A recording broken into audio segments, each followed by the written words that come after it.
اینجوریه؟ بیا دیگه داخل کافیده آفرین از کجا میبری؟ بشمارین چند؟ 6 6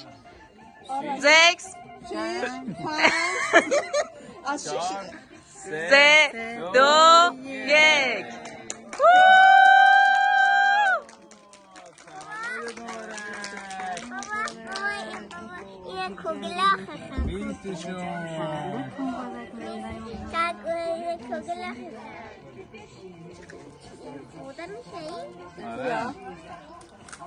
تولدت مبارک ایشالا 100 ساله بشی 120 ساله شی پیر شی آجای شی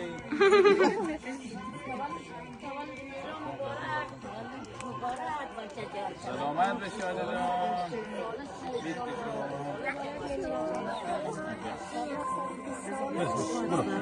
بس که تولد مبارک مامی بسیم ما میره مرسی تولد دختر مبارک انشالله 120 سال شدیم درمه یه بوس بده بوس بده یا تولدت مبارک چند مارد کنه تولد دختر مبارک آره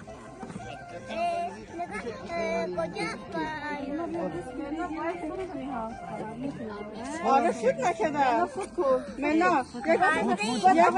یک چیز وینچن کن یک چیز آرزو کن چی وونچن میکنی؟ نگو الان فوت کن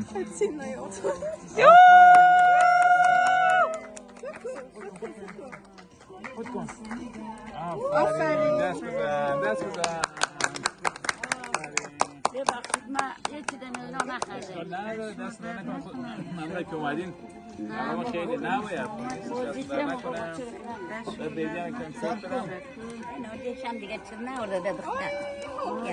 نه دست نکنم اگه نیستش دست نکنم تشکر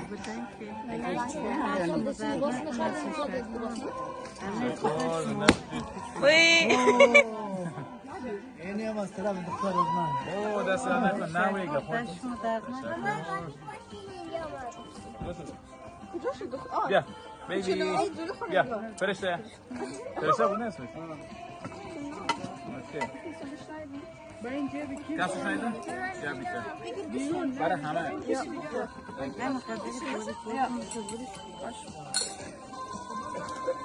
پاسش میکشی نشد